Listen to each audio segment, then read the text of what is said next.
Oh, c'est Spotify. Ouais. Spotify, on va fermer ça. Bonne musique, mais... Ouais, non, Salut Frank, comment ça va? Salut Frank. Salut. T'es Frank. Ouais. Ouais, faut faire attention parce que le ministre Lacombe sera pas content là, si tu mets du Spotify. Mais nous autres, on distribue, hein, parce que moi, j'ai pas touché à Spotify aujourd'hui. Donc ça veut dire qu'il a roulé toute la nuit.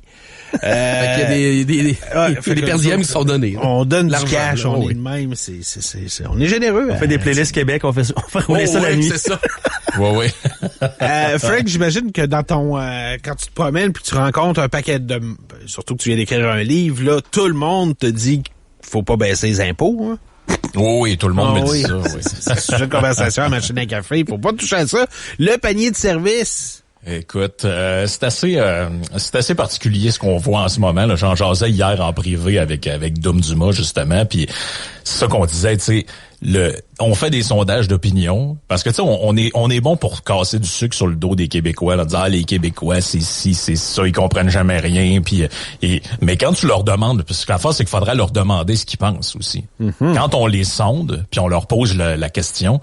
Là, il y a plusieurs manières de le poser, là, mais quand tu leur poses la question directement, êtes-vous pour ou contre les baisses d'impôts qui ont été promis par le gouvernement dans l'élection?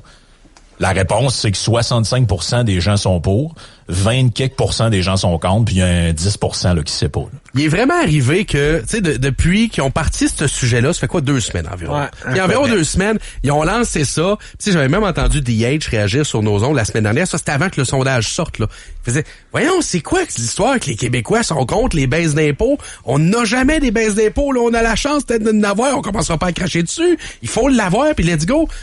Je pense que le lendemain ou le surlendemain, le sondage sortait que la majorité des Québécois, malgré tout ce qu'on entendait depuis une semaine au moins, tous les groupes de pression Peu importe possibles, l'argumentaire. Oh oui, tu sais, non, il faut pas de baisse d'impôts, non, c'est pas bon les baisses d'impôts, faut pas en avoir. Je sais pas ça. C'était ça qu'on répétait. Non, Là, une fois que le sondage est sorti, je vais faire entendre entre autres l'ancien président de la FTQ hier, M. Boyer.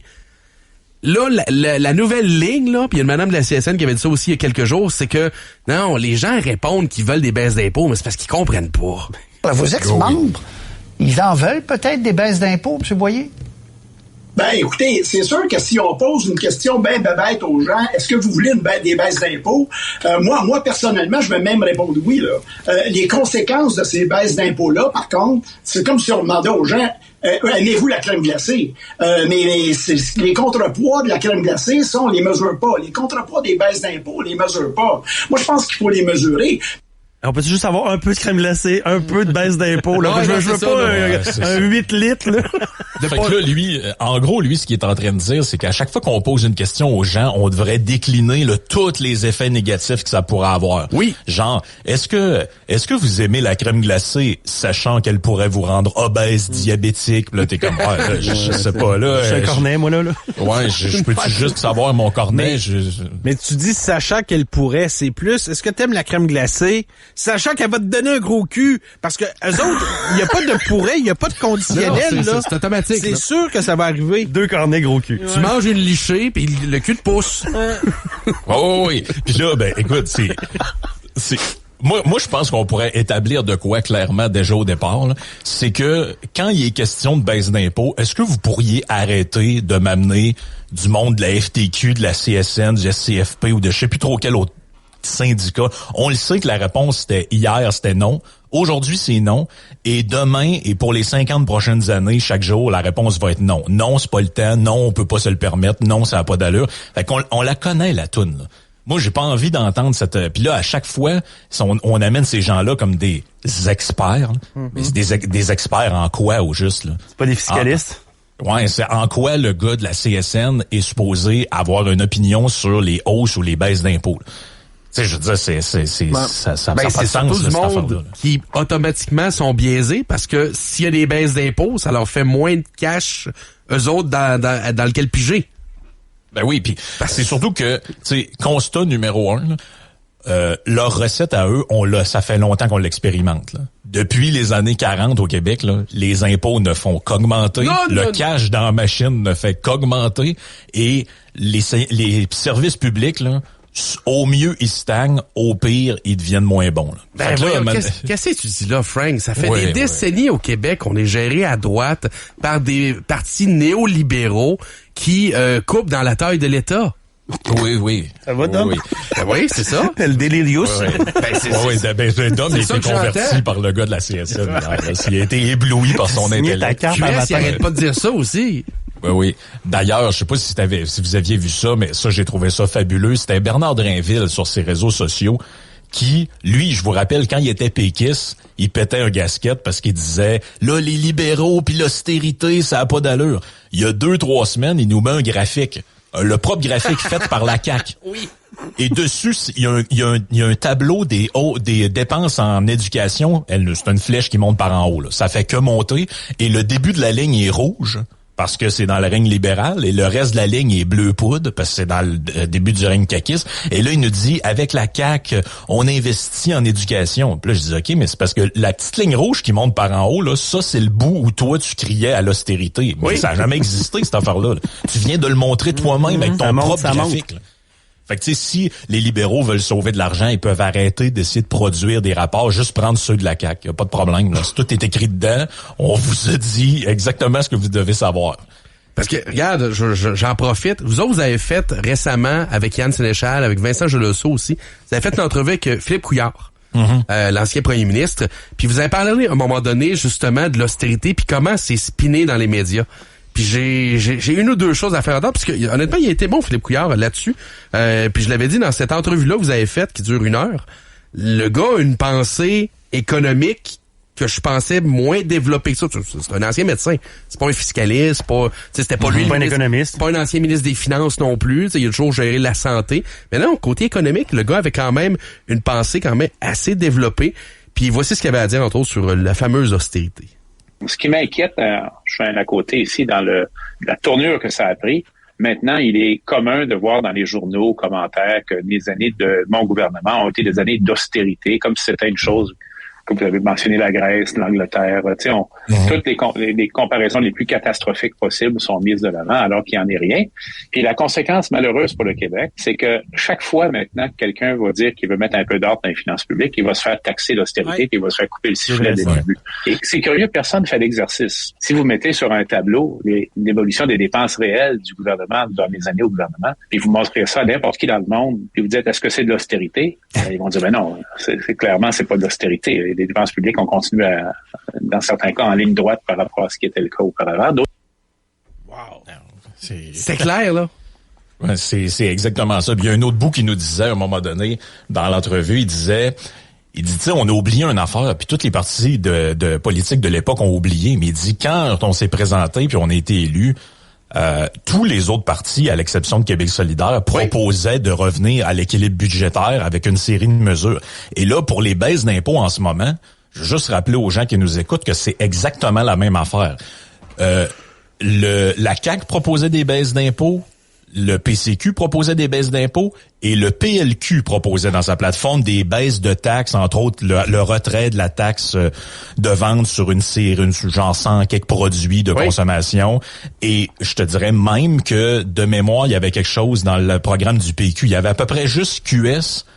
Puis là, je me souviens plus des détails de leur programme, là, mais qui ne voulaient pas de baisse d'impôts ou de taxes. Ils voulaient des hausses. Là, c'est comme si tout le monde fait comme si ça existait pas. Ouais, la CAQ, là, faudrait peut-être qu'ils repensent, parce que vous venez de vous présenter, puis tout le monde avait de l'air à peu près parce que si tu additionnes PCQ, PLQ, CAQ, on est pas mal rendu aux 65% des Québécois qui sont pour. Là. C'est la majorité. En fait, c'est raccord avec le pourcentage de vote. Puis de toute façon, là, actuellement, il y a une partielle. Là, il y a une élection. L'élection, c'est lundi prochain. La CAQ présente Cole Caulfield dans une...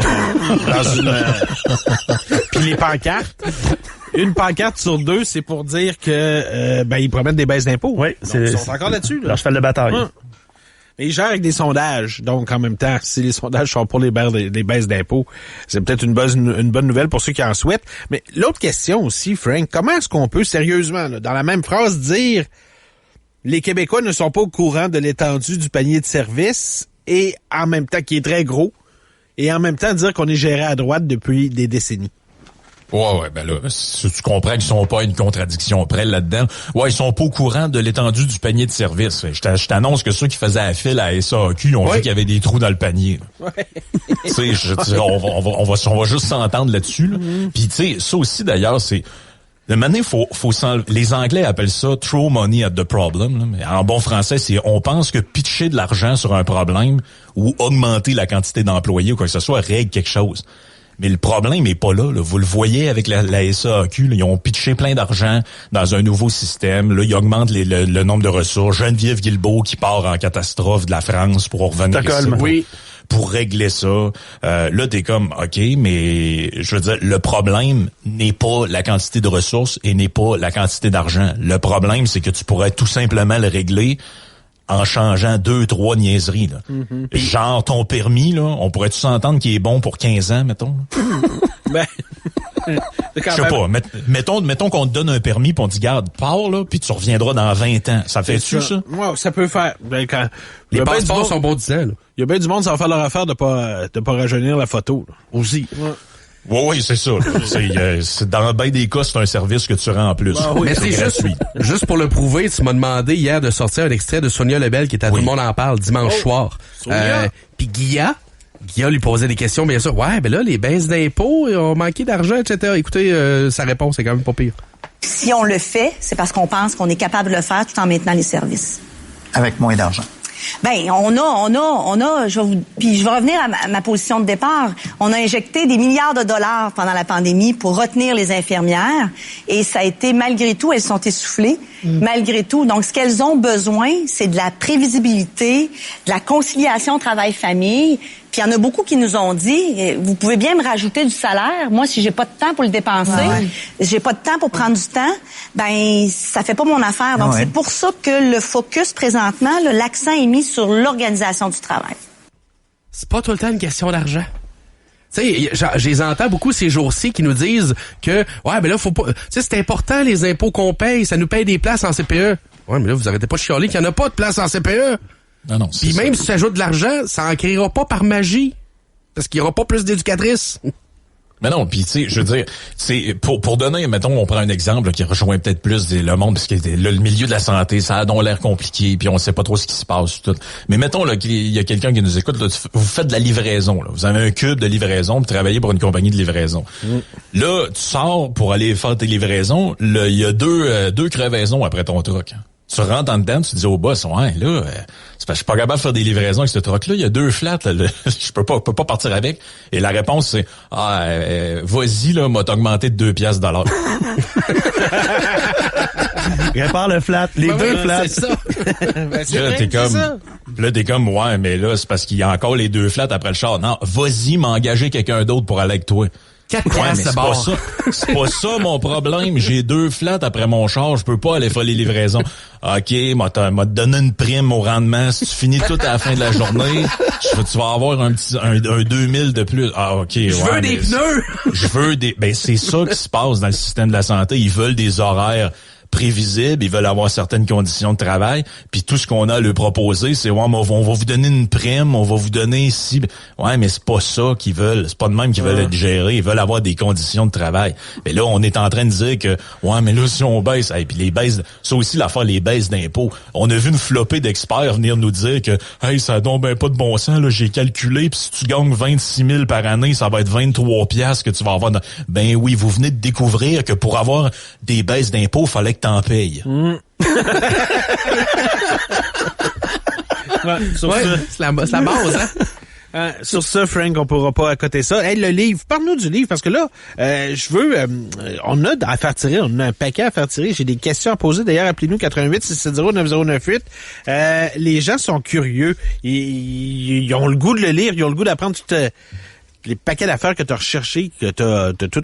En fait, parle-nous-en, comment tu as mis ça? Est-ce que c'est un abécédaire? Est-ce que c'est plus des anecdotes que tu racontes?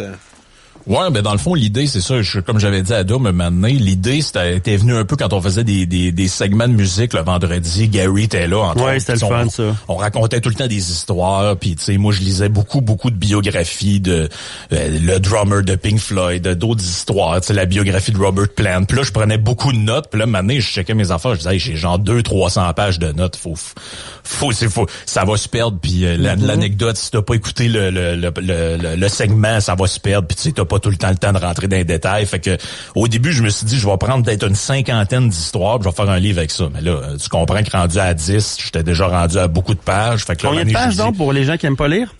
Ben là, j'ai réussi à condenser ça à peu près 150 pages. Est-ce qu'on t'a invité aux émissions littéraires à Radio-Canada? Est-ce que Marie-Louise Arsenault va te recevoir la semaine prochaine? Non, elle a décidé qu'elle me recevrait pas, là. Pourquoi? Ben, je sais pas. Peut-être le titre en anglais, elle aime pas ça. Ou, c'est ça qui arrive, là. Puis, fait que j'ai décidé dans le titre en anglais, là. OK. Ouais, c'est ça, la liberté dans le titre. C'est ça qui arrive. Liberté. Fait que, tu sais, pour ceux qui aiment moins lire, moi, ce que je trouvais le fun, c'est que j'ai décidé de faire ça, comme tu disais, un peu sur le mode de l'abécédaire ou des histoires courtes.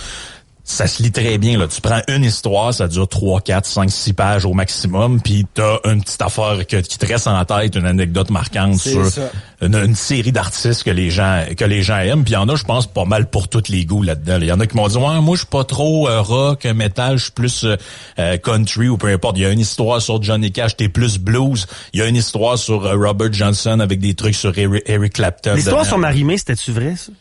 Ouais, c'est ça. Ça sera peut-être dans le tome 2, peut-être. Ah, OK. Là, si jamais il y en a un, là. Une blague. Je te consulterai pour être co-auteur. Avec les histoires sur le Père le Noir aussi. Là. Ça te permet de faire plein d'histoires, d'anecdotes, puis autour du feu, quand t'es avec des amis, ben tu peux être aussi intéressant que le gars qui joue de la guitare, tu vois. Oh wow. C'est magique, tu ne laisses pas voler le show. Hey, je te remercie infiniment, Dom, puis on va en faire tirer tout au long. Merci Frank. Tout au long je pense que j'en ai toute la semaine à faire tirer des livres, Frank. Yes. On invite les gens pour de se le procurer. Ils vont où?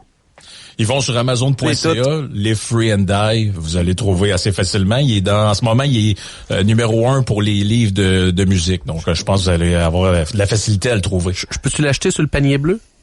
Il est pas encore sur le panier bleu. Là, j'essaye. Là, je vais appeler Pierre Fitzgibbon tantôt. Sacrifice.